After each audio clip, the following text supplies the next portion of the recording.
Good evening, Razorback fans. Welcome to another episode of the Hog Talk Podcast, live from the Sterling Soap Roastery Studios, part of the Believe in Buzzer Radio Network, where you can hear us on 106.7 in Central Arkansas. All live shows are presented to you by Arkansas Brewing Company in downtown Ozark. I'm Porter Hayes, and alongside me, as always, is Adam Hall, and we're also brought to you by BetOnline. Continues to be the fastest and easiest way to place your wagers, including betting and your favorite casino and card games, available to play right from your phone. Head to the website or use your mobile device to sign up today and get in on the action. Remember to use the promo code BLEAV for your 50% welcome bonus on your first deposit. Bet online where the game starts. Adam, basketball season comes to an end against South Carolina. End of a roller coaster season. I don't even know if you could call it a roller coaster season because it was just glimpses of positive things that happened with this season. But they lose 80-66.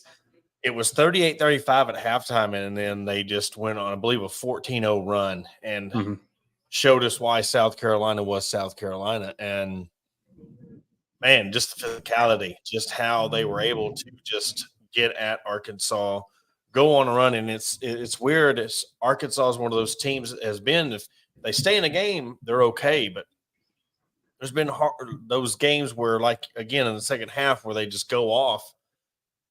Arkansas just, I don't know what happened to them. They just seem like they just never gain their ground, get out of the hole. But when you got Colin Boyles going off for 24 points and then BJ Mack going off for 19, you had battle again, another 20-point game, but it just seemed like the second half just doomed.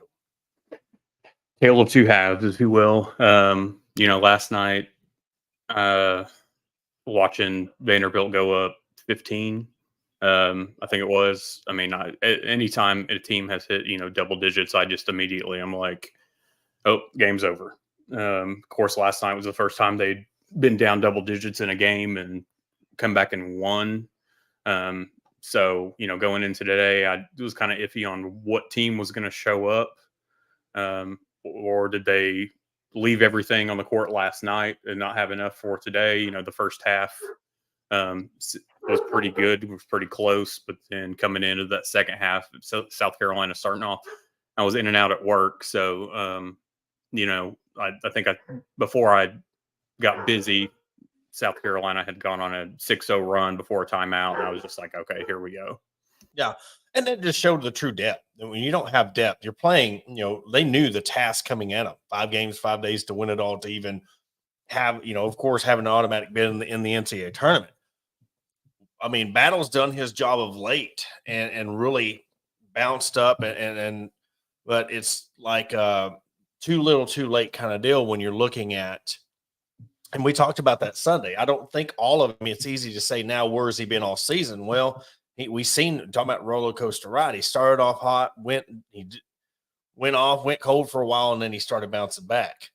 But just the lack of inside presence, the lack of just depth, the lack of another scorer, consistent 20-point guy. You look at the difference. You got to have a guy like Battle that can, if you only got one guy, he's got to give you 25 plus. You got to count on that. If you've only got one gunner that's going to give you 25. You got 2, they each give you 20, then you can facilitate that with other role players. But when you're having to come back, claw your way back in to beat Vanderbilt, then turn around and play South Carolina, I mean, you could just tell second half, you could tell who was fresh and who was really just scrapping to get back into it. Yeah, and I mean, looking at the stats, just comparing the two, I mean, there's, in some ways you wouldn't have thought it was a 14-point difference. Both shot 52% from the field. Both shot 23% for Arkansas from 3, 20% from South Carolina. So, right there, you look at Arkansas had 90% from free throws, but it was 9 of 10. South Carolina was 13 for 21. But, the big indication was South Carolina had 12 offensive rebounds. Arkansas had 4. And then you start looking at total turnovers. Arkansas 14, South Carolina 8. Points in the paint, South Carolina 52, Arkansas 38. And I mean, I know we have talked multiple times this year. Everybody knows it. I mean, I've never seen a team that has missed more open layups and dunks. And, maybe there has been, but I haven't watched those games. It just, I can't believe sometimes it just doesn't go in. Yeah.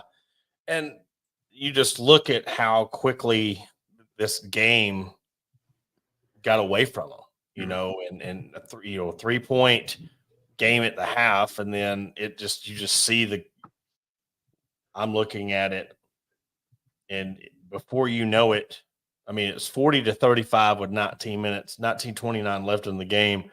All of a sudden, you look at it and it's a 13-point lead a minute later. Mm-hmm. You go from a 9-13, and then it's just like, and then at 4 minutes left, you're up 18. Talk about deflating the balloon. You know what you're up against, but then again, it comes to the point of, man, are we really in your mental state? All right, we still got we win this one. We still got 3 more to go. I mean, and I know that's hard, but again, I think that's where the lack of leadership come into play. Yes, Battle, great score, but was he a leader? Is he a leader on the team? Who was the leader? We've said this about football. Who is that leader that's going to motivate them and maybe get a guy to step up and be able to go for 15, 20 a game? You just didn't see that this year. And then you got to put some of this on Coach Musselman. Again, another technical foul. And I don't care at what point in the game it is. Like, when you get technical fouls out of that, it's we know of coaches that have done that to try to spark their team. Look at what Calipari did in the Kentucky game a few years back when he got the technical and they end up coming back and winning the game. Musselman, he just seems to just lose it at key points or in times where it's just you're making things worse and you just can't. I don't know. It's almost like, well, coach has given up. He's got a technical foul. Let's just throw in the towel. Yeah, I don't know if I can really understand, like it must at times. I think a lot of us are that way. The emotions obviously get the best of them. And you kind of look at the coach and you've got to be like, your players can't do this, so you shouldn't be doing it. And I get that, there's times that the coach is supposed to be the one to speak up for the players, so they are not the ones getting the technicals and this and that. But, it's just come at very inopportune times. And and I know we said we started watching the technicals early in the season because I think we were 3 or 4 games in and he had already had like 9 or 10 technicals at that point. And it was just like, that was going to potentially be a sign of things to come. But then, going back to, this battle being really in the last, 6 games, the consistent score, looking at it, Ellis, 0 points tonight, Mark, 2 points. They haven't really had to rely on Lawson and for offense, but 2 points, Brazil, 8 points, which he started the game 3 for 3 or 2 for 2 from 3 and then had 2 more points the rest of the game. Big thing that not just points, but if you look at the plus minus, and I know not everybody does, but we had, let's see, 1 player that was positive in the plus minus, and that was Brazil. We had 1, 2, 3, 4, 5, 6, 7, 8 players that were not. They were in the negative. But then flip side, you look at South Carolina, their entire starting 5 was positive. And then 2 guys off the bench were too. So you look at, quality possessions, South Carolina had it. We did not. Yeah. And you just look at the fact that we were talking about, Battle and his spark at the end. It's but you also see, like, after last night's game, it's like, oh, we had a team meeting at halftime, and it's like, sometimes it's like, I understand the motivation and I understand, but you're speaking to the masses who are automatically going to be like, where was this 2 weeks ago? Where was this 3 weeks ago? Where was this at a point, especially like with all the turmoil that was going on, and not to get into anybody's personal business or anything like that. This is pure basketball, just basketball sense. When all that was going on, we seen a lot of people defending stuff on social media, which is cool, but we didn't see nobody just step up on the court. We didn't see anybody during that time step up. Okay, you know what? I'm going to stand up for my team. I'm going to be able to do this, and then we're going to go. We wait till it's all but over Mm-hmm. for the season, and then we have one guy step up, and he's come. He said he's coming back, but I mean, I don't know if anything's official on that yet. But he said in his own words he's coming back. It'll be very interesting to see how many people join him. I had a chance beforehand to hop on and listen in on Pinto and Teeter's Game of Runs, partnered up with us with the autograph. There's a lot. Speaking of autograph, that app that you download, One Stop Shop, all your articles, content, our podcast, other podcasts. There's Twitter Spaces after games. Go ahead and download the autograph app and use the promo code Hog Talk to get involved in the action. And but anyways, yeah, I was hopping on and listening to them talk, and it's just you could hear the frustration in the fans. You could hear the frustration of people who just don't see any development. And it's hard when you're called the importer because you're bringing in people from the transfer portal. But and we said this again on Sunday's show, how long it's taken them to click. And this year, I don't think it ever clicked. I don't think it did either. I think you got lucky in several games to either hold on, come back, whatever the case may be. It's just there's not really been a whole lot of togetherness. Going back to the players only meeting at halftime after the coaches left, and you're 100% right. You know, this is something that should have happened weeks ago. I mean, we hear about quite often, especially in professional sports, the guys get together and there's players only meetings because you hear about it obviously afterwards at the press conferences. And, you know, it's one of those things that it's kind of too little too late. You had this players only meeting at halftime of the SEC tournament, you know, that needed to probably happen more than 2 or 3 weeks ago. Yeah. And speaking of which, after the game, we have audio. This is what Coach Musselman said in his post-game press conference after South Carolina game. I'm probably more motivated right now at this moment than I ever have been. So yeah, I can't wait to work. I'm probably more motivated right now at this moment than I ever have been. So yeah, I can't wait to work. I had to play that twice. Because honestly, it's crazy how we just got done saying that. Why did we wait till halftime of the Vandy game? Why are we waiting till now to be excited to get back to work? Look, I think, and you know, we've said things about coaches on the show before, and we've taken a lot of heat about things we've said, but it's like, are you saying this because it's like it's a personal thing, or do you really have something to prove for this team? Like, are you really? Because I mean, I've not heard him say anything like that until after this game. And you're saying, I've never been more motivated. I mean, to me, that's an ego thing.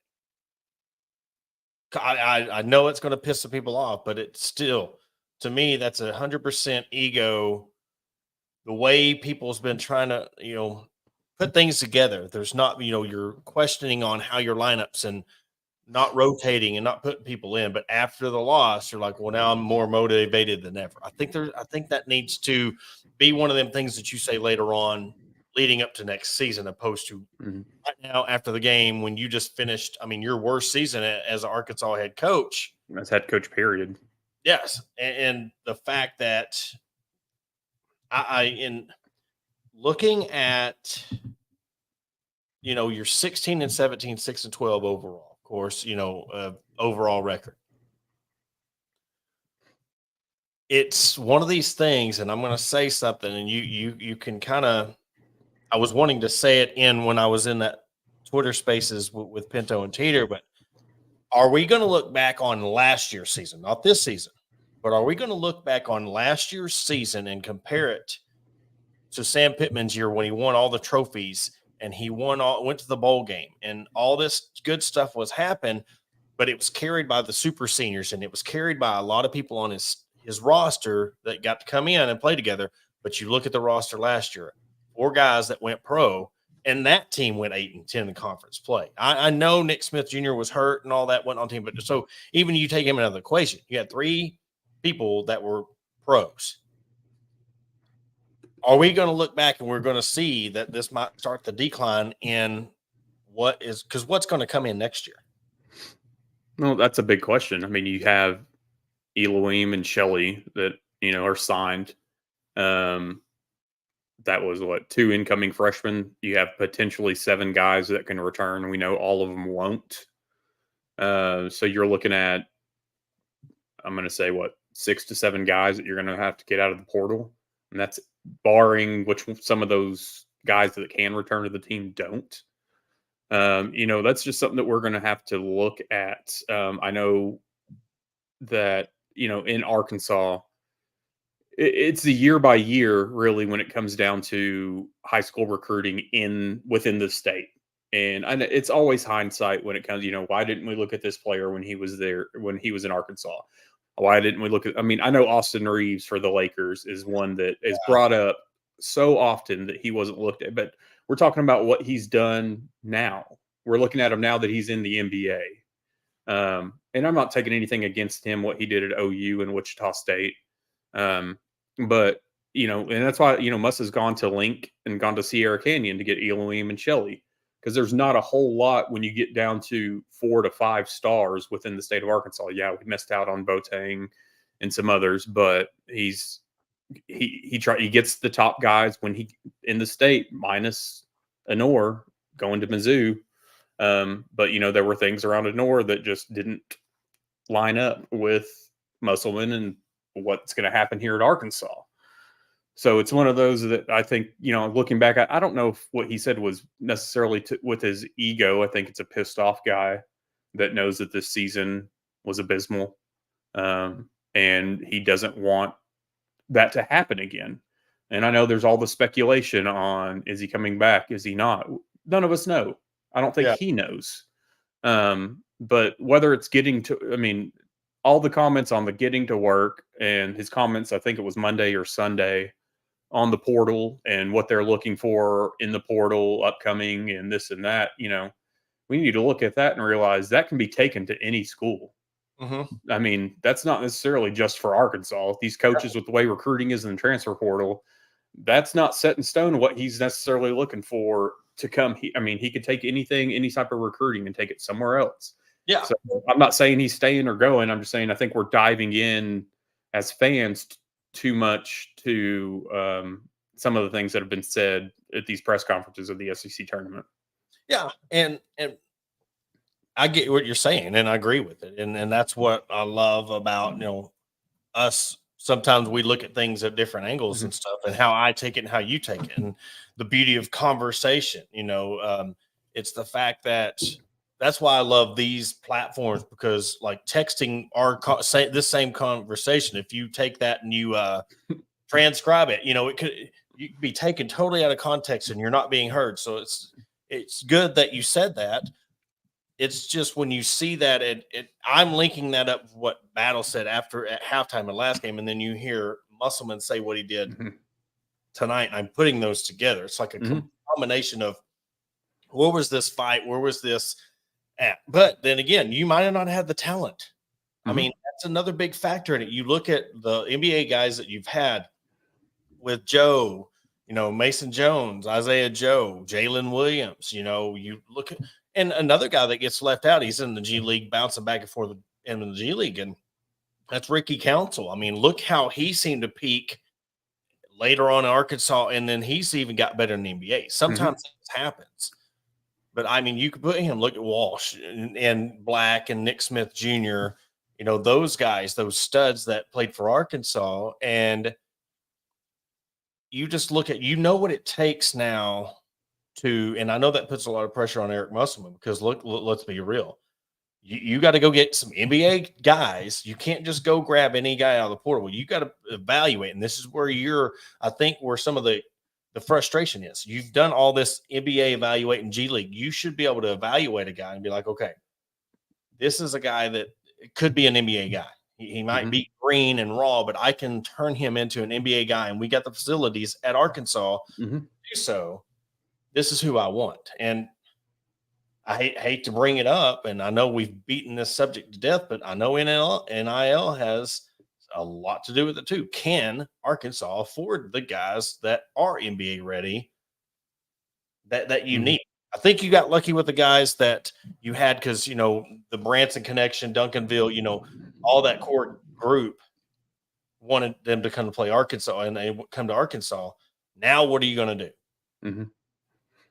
It's tough, tough decisions ahead for him. I look at it and, you try not to over complicate, the whole process from us, because obviously there's a lot on his plate this last week. But I mean, they've even been said in these conferences, they've been preparing for the portal since, really, obviously you're looking the entire season, but I know February they started looking at it hard for what their needs are and, everything like that. But, with his NBA and G League background, the coaches he's had on staff, he's got to be able to look at players and be like, yeah, he can go, or no, he can't. And I think that those are conversations that he may have had, probably has had, probably does have with these players. But I think it's maybe more conversations that need to be beaten to these guys' heads of, if you want to go to the NBA, you're going to have to follow my plan, because he's got to get these guys on boards, whether it's being a role player, whether it's being the scorer, whether it's being whatever the case may be. He obviously knows how to put guys in the league, and I don't think this team bought into what he was selling them. And they got to look at Jalen Williams as the ultimate. When you look at role player, you look at somebody who made out a career and become, I know he was an in-state guy, but he made a career out of taking charges.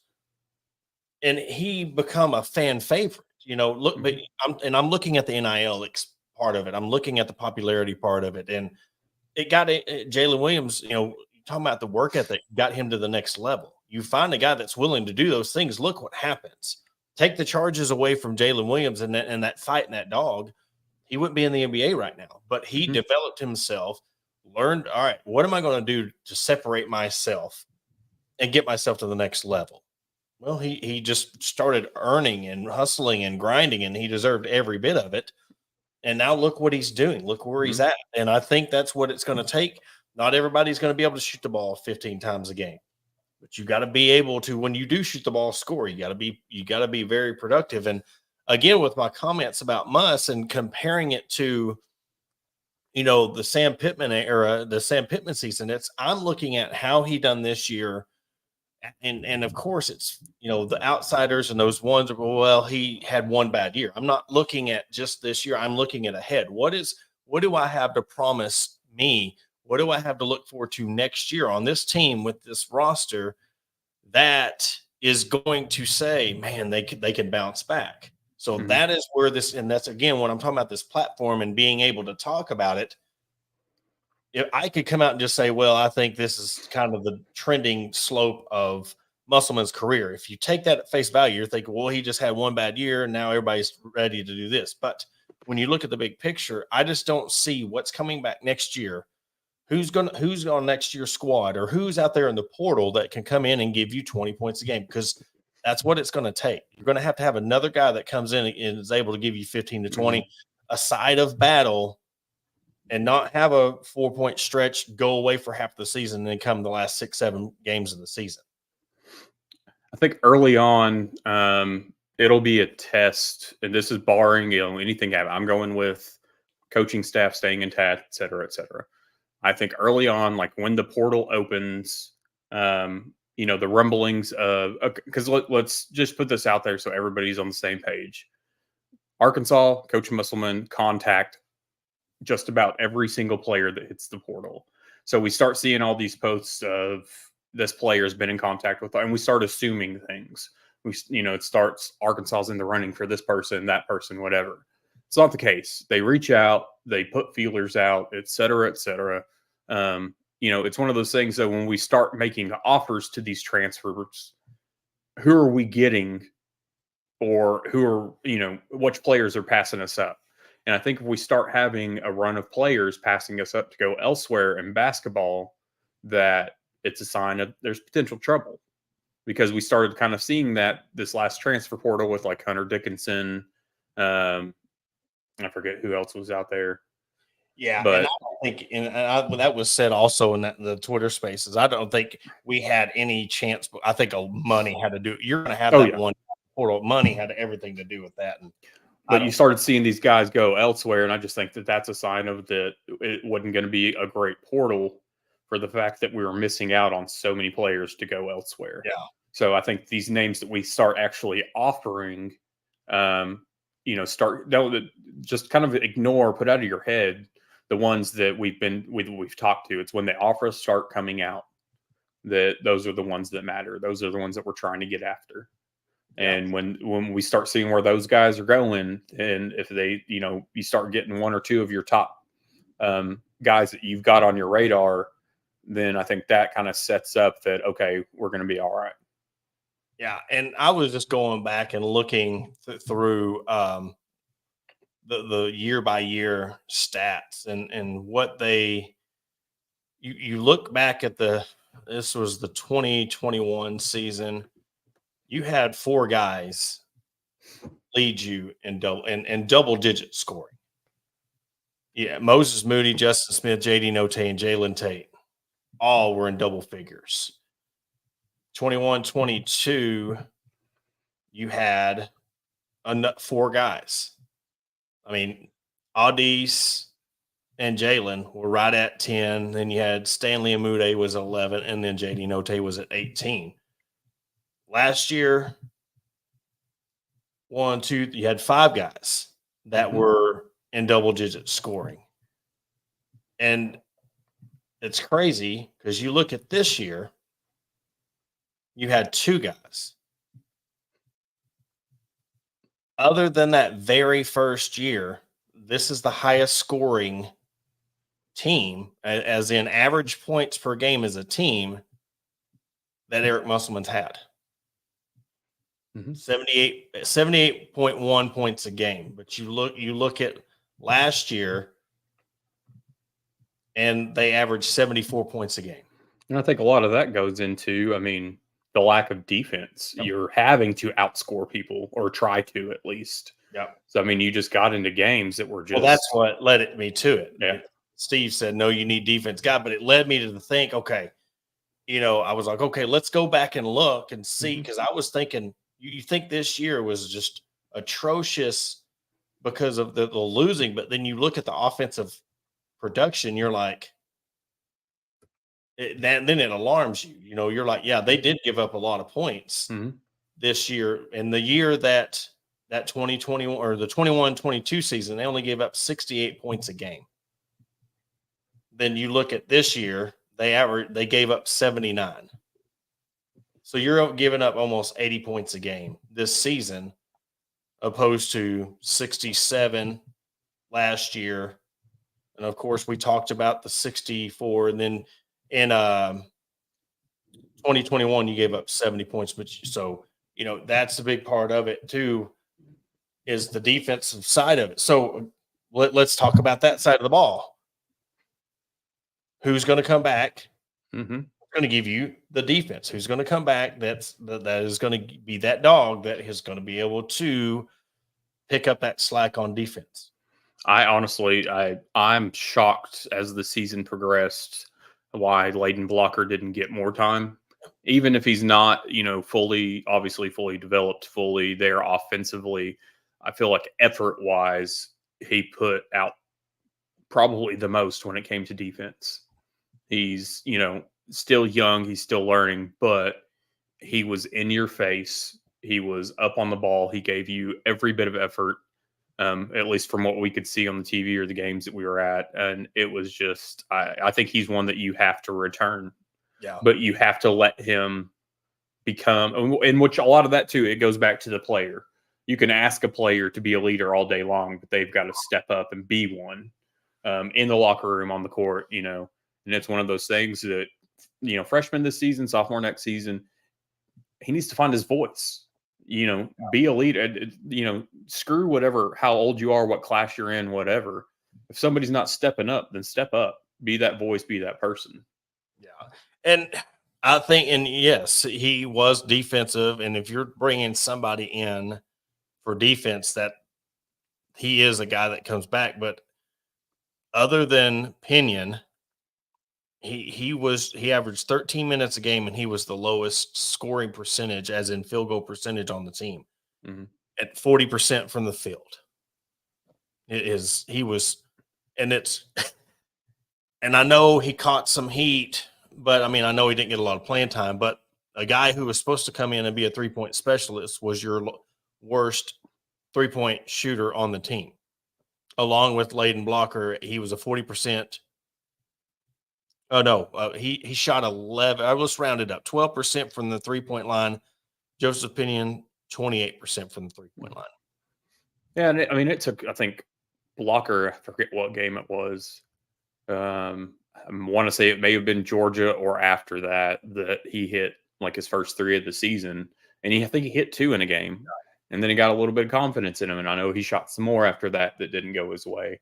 Pinion's one of those guys, like we've talked about Sunday and other times, that if you're going to put him on the court, you have to understand that he's a defensive liability. You have to understand that guards on the other team are going to see him on the court and key on him, but you got to let him get in a rhythm. Yeah. Just putting him in cold and expecting him to, nail his first 1 or 2 shots, it doesn't always work out that way. You've got to make plays designed for him to come off screens and not just put him in the corner and hope something gets passed to him. And that's something that he's got to be able to stay in more than a minute or 2 at a time. Yeah.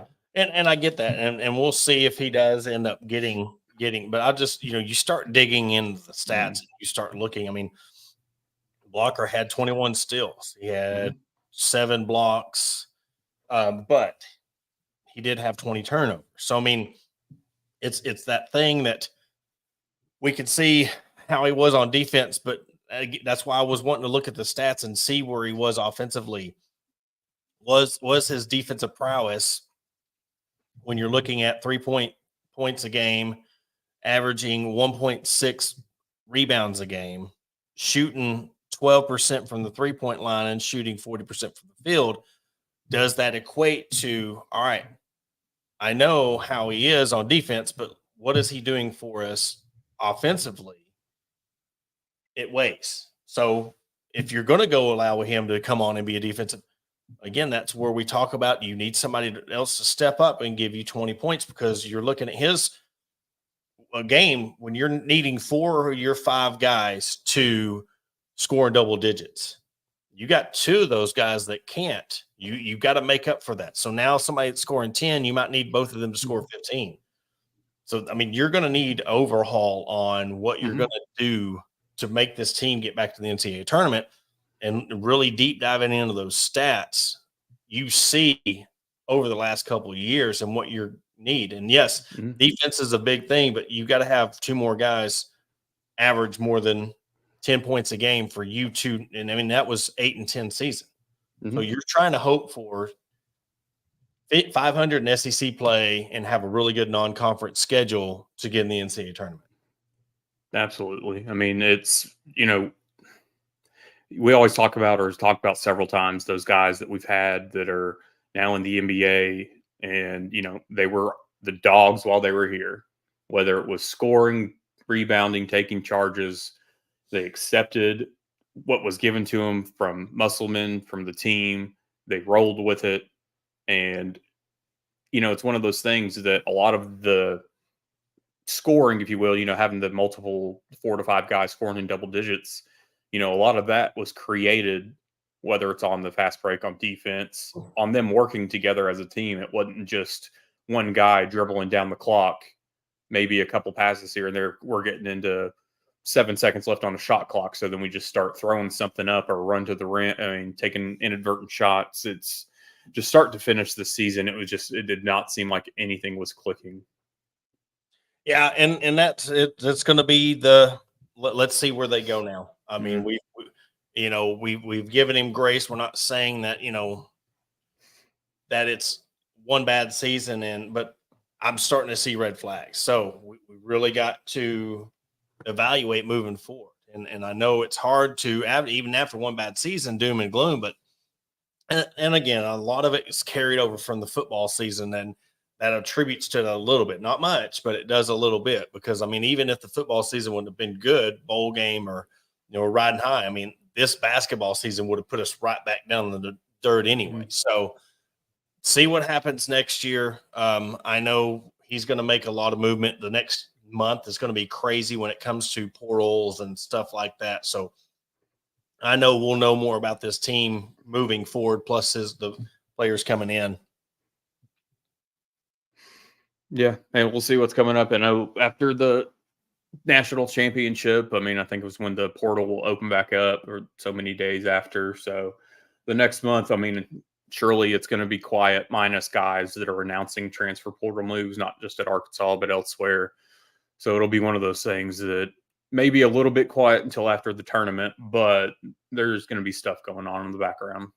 And we'll have more on that Sunday. We were supposed to at 4 today, but the weather, of course, coming through Arkansas, we're going to have Coach Chris Johnson, the national championship coach in his first year, women's track coach, on. We're going to have that on. We're going to play that like at this time after it was going to be a pre-recorded interview with him. We're going to have that next Tuesday. I'm going to be talking with him next Tuesday at 4. We'll have our regular show on Sunday. We're going to get into on Sunday Coach Saban's comments and what he had to say in front of the camera, in front of on the mic, and very interesting comments that he made that I'm sure we have some strong opinions on. We'll go over that along with the baseball series, catch up on softball and everything else that goes on with Razorback sports. But Adam, you got anything else? No, it is what it is. It just got basketball, or no, basketball's over. Baseball's season to look forward to with SEC play starting. Well, the hat's behind me. It's on to the Hogs now. We got to ride high on and Dave Van Horn and the Hogs. But we're also brought to you by Bet Online, Sterling Soap, and our new partners with Autograph. Be sure to go download that app today after the show. Our show will drop immediately on the Autograph app as soon as we're done recording. You'll catch all the latest articles from Best of Arkansas Sports. Of course, after every game, you can catch on the Twitter Spaces with Teeter and Pinto and a lot of other main comments. And there's a fan zone. So if you want to post something, that's the cool thing about the app. You can be a part of the app. You're not just reading people's articles and listening to podcasts. You can go on the fan zone and post your own stuff on there and be a part of the app, and you get points for everything you do. I've seen they're dropping some March Madness tickets for the Big 12 championship game, $16. So I talked with Russ and we had him on. What they're wanting to do is get some tickets, cheap tickets for the fans that can attend some of these games. And it's going to be interesting to see what they can. And hey, maybe next year we're talking about some $16 Arkansas tickets at the college football playoff. You never know. It's crazy, I know, but we'll cover all that and more on Sunday. Have a good evening.